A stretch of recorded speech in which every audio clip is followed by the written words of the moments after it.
โอเควางเลยครับโอเค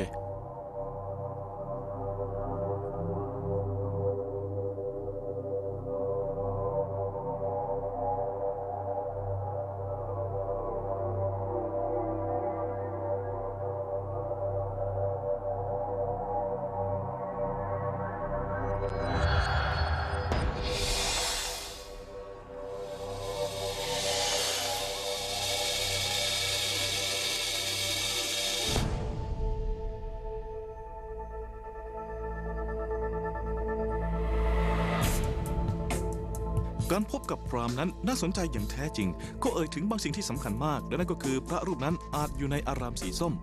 ตอนนี้ผมรู้ว่ามันไม่ใช่ข้อมูลที่มากมายอะไรนักแต่มันคือการเริ่มต้นโดยแท้ขณะที่ผมเดินไปในบักตาปอผู้คนก็ต้อนรับผมสู่โลกของพวกเขาถ้าผมผูกสัมพันธ์กับพวกเขาโดยใช้มายากลได้บางทีสักคนหนึ่งอาจจะบอกผมถึงเส้นทางของพระรูปนี้ผมจะทำอะไรให้ดูนะครับขอโทษครับดูดีๆนะดูดี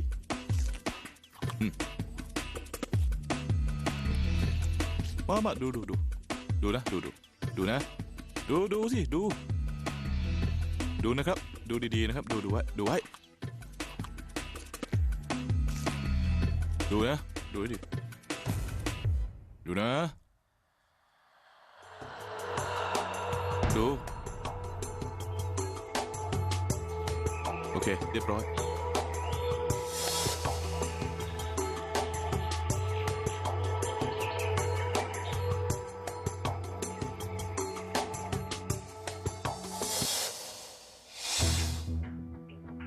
ทุกสิ่งในร่างกายของเธอเชื่อมโยงกัน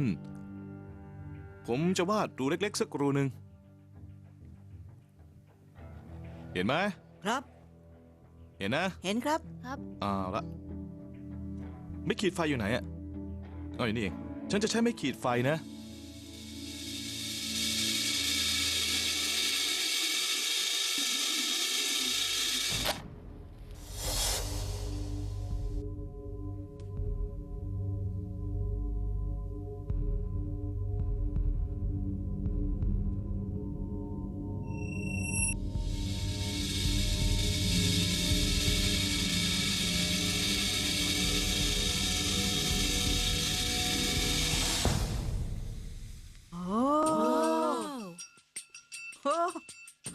ว้าวพวกเธอเคยเห็นมายากลแบบแท้จริงไหมครับจากคนเนปาลคนในปานทำเหรอครับบางครั้งเราก็เคยเห็นคนที่มีพลังประหลาดหรือว่าคนที่ศักดิ์สิทธิ์มากๆมีคนพวกนั้นอยู่ในเนปาลใช่ไหมที่ไหนอะไม่ได้อยู่ในด้านตัวเมืองนะถ้าคุณไปที่เทือกเขานั่นก็จะมีคนที่ศักดิ์สิทธิ์รออยู่คนที่ศักดิ์สิทธิ์ในเทือกเขาเหรอใช่ฮะคนที่มีพลังมากกว่าพลังประเภทไหนกันเหมือนกับว่าพวกเขาจะมาอย่างช้าๆพวกเขาเคยมาอยู่นิ่งในอากาศใช่แล้วให้ผู้คนได้ดูคุณเคยเห็นเขาไหมผมอยากหาคนนี้ให้พบพูดคุยกับเขาผมจะหาเขาพบแล้วพูดคุยด้วยได้ยังไงผมไม่เคยเห็นนะแต่ถ้าคุณอยากจะรู้เรื่องของเขานี่ยังมีคนที่มีชื่อเสียงมากในบักตาปอด้วยเรียกเขาว่าฮิสบาบานะนั่นแหละเอาละนี่เป็นเรื่องใหญ่มากชายคนนี้เพิ่งบอกผมว่าพระรูปนั้นสามารถยกตัวให้ลอยขึ้นได้ซึ่งออกจะน่าทึ่งเขายังบอกผมได้ว่ามีหมอผีชื่อฮิสบาบาอยู่แถวๆนี้หมอผีก็เหมือนกับพระหรือผู้อาวุโสในพื้นที่ซึ่งช่วยเหลือผู้คนเขาจะบอกอีกว่าชายคนนั้นรู้ว่าพระอยู่ที่ไหนผมยังไม่รู้ว่าพระอาศัยอยู่ที่ไหนแต่ผมเข้าใกล้ไปอีก1 ก้าวในการตามหาคนนั้น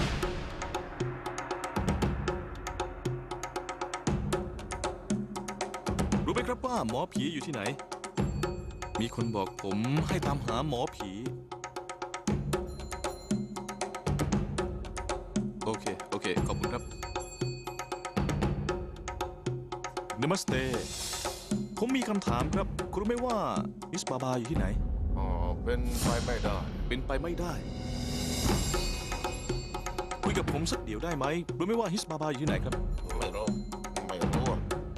หมอผีทำไมคุณถึงไม่คุยกับผมอ่ะ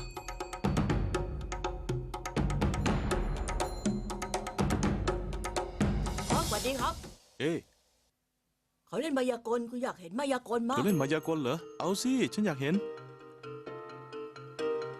การสับไพ่แบบฮินดู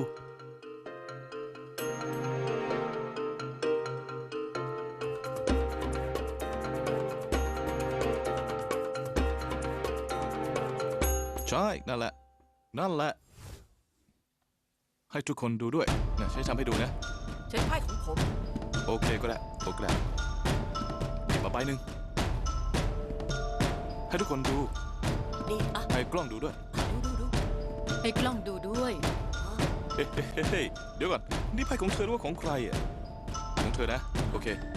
วางมันตรงนั้น เอาละ ดูนะ ดูนิ่งไว้ ดูคอยดูนะ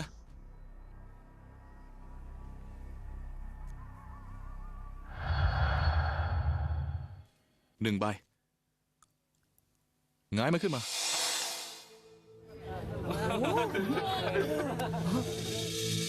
พ่อหมออยากพบคุณ อะไรนะ เขาอยากพบคุณ ว่าไงนะ พ่อหมออยากพบ โอเค เอาละลาก่อน พ่อหมออยากพบคุณ Ask yourself, what is courage? We are being put into a situation